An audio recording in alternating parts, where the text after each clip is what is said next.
நான் பதட்டப்படுறதெல்லாம் இருக்கட்டும், நீ எதுவும் பதட்டமா இருக்கியா மாப்ள?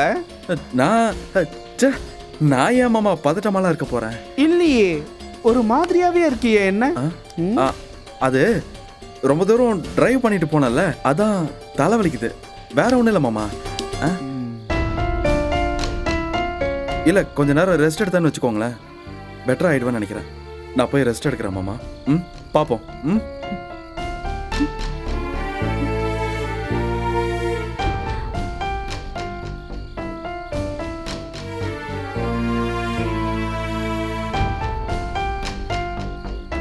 சித்தப்பா, நீங்க என்ன சித்தப்பா திண்ணையில வந்து உட்கார்ந்துட்டு இருக்கீங்க? சும்மா வந்தேன், உன் புருஷன் உட்காந்துருந்தான், அப்படியே பேசிக்கிட்டே எங்கேயோ உட்காந்துட்டம்மா.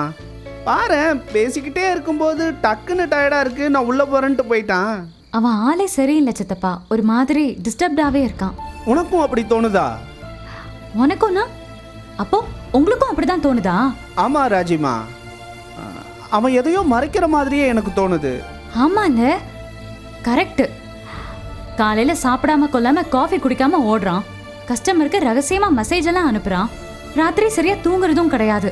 என்ன நடக்குதுன்னே புரியல சித்தப்பா. ஏமா டிராவல்ஸ்ல ஏதோ பிரச்சனையோ? இல்ல சித்தப்பா. இல்ல வேற ஏதாவது பண்றானோ? மாமா 10 லட்ச ரூபாவை திருப்பி கேட்டார்ல, அதுக்காக ஓடிட்டு இருக்கானோ என்னவோ தெரியல. நாம கேட்டா சொல்லவும் மாட்டேங்கிறான். ஏதாவது ஒரு விஷயத்தை பத்தி யோசிச்சுட்டே இருந்தா அவன் ஒரு மாதிரி ஆயிடுவான் சித்தப்பா. இருக்கும். நீ சாப்பிட்டியா? நான் சாப்பிட்டேன் சித்தப்பா, நீங்க? ஆச்சுமா. என்ன, அந்த வீட்டுக்கு போனதுல இருந்து இந்த வீட்டை ரொம்ப மிஸ் பண்றேன்.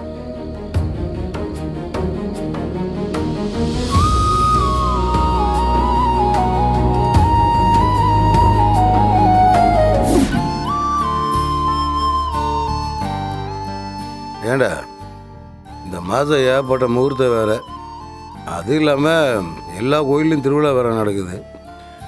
அதனால் கடையில் எப்பயுமே கூட்டம் இருந்து கேதியாக இருக்கேன். நான் பார்த்துக்கிறேன்ப்பா. இல்லை, அப்புறம் கடையில் என்னென்ன சரக்கு இருக்குது என்னென்ன சரக்கு இல்லைன்னு அப்பப்போ பார்த்துக்கே இருக்கணும். அப்படி ஏதாவது சரக்கு தீர்ந்து போச்சுன்னா உடனே வர வைக்கணும்.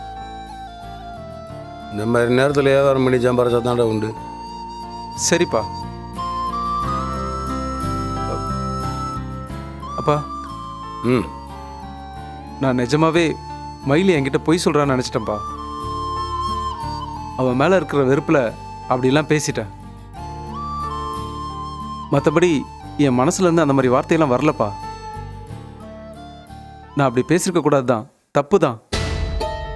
சரிடா, நீ அந்த பிள்ளையை பார்த்து பேசின வார்த்தையை என்னடா பண்ணுறது? அந்த வார்த்தையை திரும்பி எடுத்துக்க முடியுமா? முடியாதுல்ல. எப்பயுமே யார்கிட்ட பேசினாலும் வார்த்தையை விடுறப்ப பார்த்து கவனமாக விடணும். அதான் திருக்குறளோட சொல்லுவாங்களே, தீனால சுட்ட பொண்ணு கூட ஆறி போயிடும், ஆனால் நாக்கால சுட்ட பொண்ணு ஆறவே ஆறாதுன்ட்டு.